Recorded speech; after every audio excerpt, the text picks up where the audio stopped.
دا اوس مې هغه یو ټویټ کتی، هغه یو هلک یو شعر لیکلی ولو چې یا الله دا پښتنو باندې د ظلم ولم په دې حواله باندې دا اوس هغه کم د بنو دغه کوم چې هغه الکوان چې دغه شهیدان سوي وو چا وژلي وو نو جاني خیلې بولي غالبا دغه کلي وو دغه وطن وو. نو اوس په دې کې دا ډېر غټ ظلم وسو عزیزانو، ډېر لوی ظلم وسو، ډېر لوی ناجایزه وسوله. 4 تنکي ځوانان الکوان په ښکار پسې تللي د هغې خوا وروره 15 ورځې بعد 10 ورځې بعد هفته بعد د دوی لاشونه پیدا کېږي. د دغه الکوانو بابا یا ادې په دې کې یو چا وویلې زه د هغه سپي ډېره شکرګزاره یم، شکریا ادا کوم چې چا دا زما بچیان را پیدا کړلو. د انسانانو شکریا یې نه ده ادا کړې ځکه انسانانو خو مړه کړلو، انسانانو شهیدان کړلو، لیکن دغه سپیان یې په سیله کو هله سپی رالی ورته ودرېدی و هغه ځای ته هغه لاشونه چې دی هغه پیدا سو. او حق هم د سپي جوړېږي چې زما شکریا خو نو زما ادا کړو خو ما در پیدا کړه و. څونه لوی ظلم دی، سبحان الله، الله اکبر. دا و هغه چا ته ورمعلومېږي چې د چا پر کور دا اور بل نن لسمه ده څه کم دغه الکوان شهیدان سوي دي، بیا پیدا کړلو، دا لاشونه ورته پراته ولو، ویل چې زموږ د مطالبې واورول سي، زموږ د خیال وساتل سي، زموږ د قاتلان پیدا شي. حکومت نور سره منل صحیح سلام. هغه څه شیګان دي، شیګان خو ډېر پاور لري، اتحاد لري، اتفاق لري، پاور لري.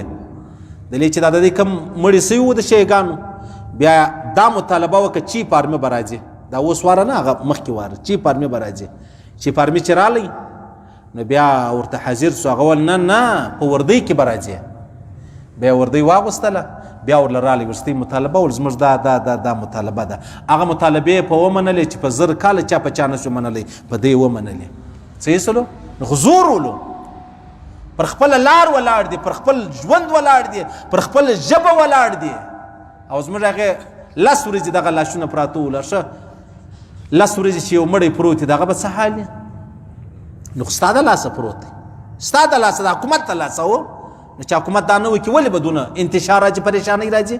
دا اوس کې اسلام آباد درتلل، بیا یې ګیسونه ورباندې وغورځول، بیا یې ونیول، بیا یې ګرفتاره کړلو، در په در یې کړلو. اوس یې مطالبه ورسره ومنله. دا اوس مې هغه یو دغه کتې میسیج کتې هغه ول هغه درنه چې د هغه ختم شو، د اسلام آباد له روان ولو، په خپل ښار کې د پېښور په ښار کې لا رسېدلي نه دي کوهاټ ته. هغه شیلنګونه ورباندې وکړو، هغه ګیسونه ورباندې وغورځول چې هغه مړي دونه نه وو په عذاب لکه دا ژوندي چې په عذاب سو. دا خطا نه خطا، دا خطا د 1 منټ کار دی، لیکن د دې خطا چې کوم انجام دی هغه بیا 100 کاله دروي، 100 کاله دا غم 100 کاله دروي.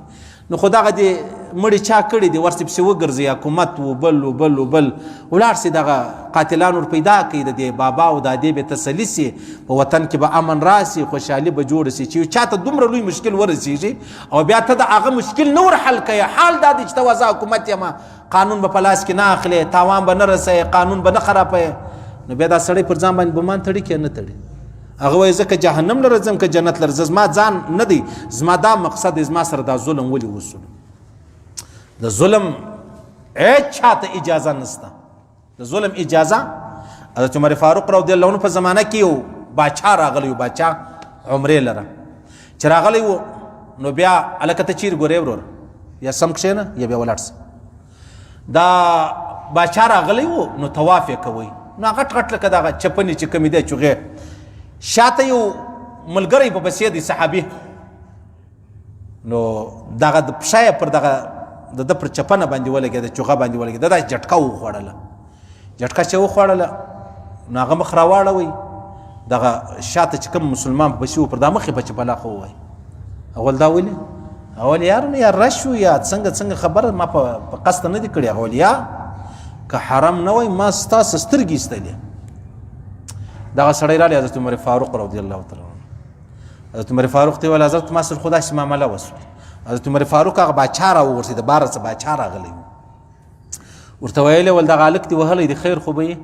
هغه ویل یاره داسې ما تواب کوئ او داسې شاته راپسې و، داسې زما پر چپنه پښه کېښوله، داسې زه بیا ګزار سوی نه وای، دا خو ما چې حرام و که حرام نه وای ما به سترګې ځینې ایستلې وای، ما به وژلی وای، ما به دا کړی وای.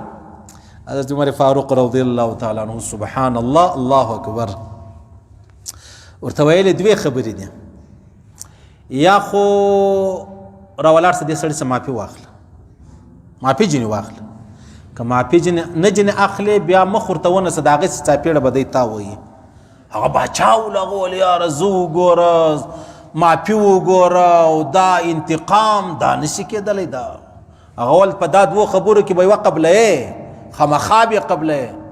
هغه ورته ویل بس داسې وکړه ما ته ټیم راکړه در سبا پورې زه به سوچ پر وکړم، که ده ما داسې معافي اخیستله هم او که ده زه پر مخ وهلم هم. نو چې شپه سوله په شپه کې ولاړی وغورځېدی چې وغورځېدی بیا نصراني سو دا باچا دا مسلمان بیا نصراني سو چې د مرګ پر حال مړ کېدی ول ما د یوې چپله اخیست د یوې څاپېړې څه ځان وکتی نن الله زه دې ځای ته راورسولم ایمان یې م راسه واخیستی. د ایمان د انسان اختیار نه دی چې زما دا د ایمان دی الحمدلله کلمه وایم په نیم آن کې به الله د سړي څه ایمان واخلي، په نیم سیکنډ کې به الله د چا څه ایمان واخلي. صحیح سلو دا حضرت عمر فاروق ولو. نو بیا چې هغه چې د مور زوی ځان ته وایي هغه شاوخوا نو څه کتلی دا امن ولو. صحیح سلو دا عدل و دا انصاف و چې په کومه علاقه کې عدل و انصاف نه وي، قاضیان ججان عدل نه کوي، بیا به پر دا روډ چې کوم خلک روان دي هغه به بیا په خپلې فیصلې په خپله کوي. نو که زه راولاړ شم خپله فیصله په خپله کوم یا ته راولاړ شې خپله فیصله په خپله کوې نو بیا به د دې وطن څه حال د دې وطن به بیا څه حال دا وطن بیا پای نه لري عزیزانو. صحیح سلو دا به تباه کېږي، دا به خامخا تباه کېږي. هېڅ تور سپین نه چلیږي، هېڅ عربي و عجمي نه چلیږي. د الله رسول فرمایي هېڅ شی نه چلیږي. صحیح سلو د الله رسول فرمایي دا ظلم نه دی، ظلم الله پر خپل ځان له حرام کړی دی. زه به ظلم نه کوم، ته څنګه ظلم کوې؟ بیا ستا په وطن کې ظلم وسولو، خاص کر دغه پیټیایي والا به ویل، هغه علي محمد خان به ویل ول چې په کومه علاقه کې مړی وسي حضرت عمر فاروق فرمایي که قاتل نسو پیدا د دې قاتل چې دی هغه د وخت حکمران دی. نن د دې بادشاهي ده، دی وزیر اعظمان دي، دی وزیران دي او 4 لاشونه پراته دي، د پښتنې سړی نسته. پښتانه ستړي دي، ستومانه دي، تباه دي، برباد دي په هر حواله د هرې خوا. او نن دا دومره څوک نسته چې د هغه که اوس دغه د سرحد حکومت دا د سندیانو وای یا د بلوچستان وای یا د پنجابیانو وای څونه لویه پریشانی به وای، څونه پروپاګنډې وسې وای، سندیان زموږ خبرې نه اوري، پنجابیان زموږ خبرې نه اوري، بلوچستان زموږ خبرې نه اوري. نن دا د هغه وطن پښتانه دي، د هغه وطن یو غیر سړی نسته پکې. بیا هم په نیمه شپه ګیسونه ورته نیولي ولو، تباه یې کړو، برباد یې کړو، اوس یې ورسره ومنله. نو چې ته خبره زور لره وړې بیا یې منې، نو د هغه مخکې په شرافت ولې نه منې؟ ستا به م عزت بچاوي، د مردګانو به م عزت بچاوي، د هغه ژوندۍ به م عزت بچاوي. که دا رقم نه کوي نو سبا بیا نورې کېږي، نورې بیا به خلک راولېږي، خلک به وژني. حضرت عمر فاروق دې باچا ته ویلې ول ته دا راوښیه دغه هلک خو چې د خپلې ادې پیدا کېدی آزاد تا ته دا اختیار چا درکوي چې تا د ځان غلام کوي دغه څوک چې تا پر مخ وایي؟ تا ته دا اختیار چا درکوي؟ دا خو ټول آزاد پیدا سوي دي، تا څنګه غلامان کړو د ځان دپاره؟ نو لهذا الله رب العزت دغه الکانو که ځوانان یې الله دې مغفرت وفرمایي او که نه یې کشنې الله رب العزت درجې بلندې کړي. الله دې د دوی بابا وادې ته صبر جمیل چې دی هغه ورنصیب کړي. الله رب العزت د دوی دا پریشانی چې دی هغه لرې کړي. الله رب العزت پر پښتنو باندې رڼا وغوړوي. اگر د افغانستان پښتانه دي، اگر د دې ځای پښتانه دي، خاص کر کني عام طور خو د مسلمانۍ خبره په کار ده چې زه وکم چې یاره مسلمانان خو چونکې وزل ته خوش چې دي هغه پښتانه دي نو زه پښتانه یادوم، زه خپل وطن ټول یادوم. الله رب العزت خوشحالي و اطمینان و سکون راولي. په کشمیر کې دی الله رب العزت راولي وروره چې هغه انډیا دومره ظلمونه ورسره شروع کړي دي. په افغانستان کې دی الله رب العزت راولي چې ګر جهان ظلمونه ورسره شروع کړي دي. خو خاص کر خبره چې هغه د پښتنو ده چې دا اوس پر دوی باندې کومې شپې تېرې سولې، الله دې د دوی مدد وفرمایي، الله دې د دوی نصرت وفرمایي. الله دې په دې وطن کې به دا مننه راولي. الله رب العزت په دې وطن کې لا قانونیت چې دی هغه نه راولي.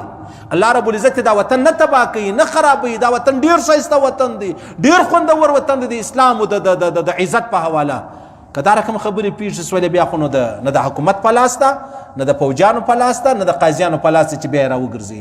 نو لهذا خبره دا ده چې الله رب العزت دا معاملې برابرې کړي، الله دې دا پریشانی چې دی هغه برابرې کړي، الله دې دا پریشانی لرې کړي.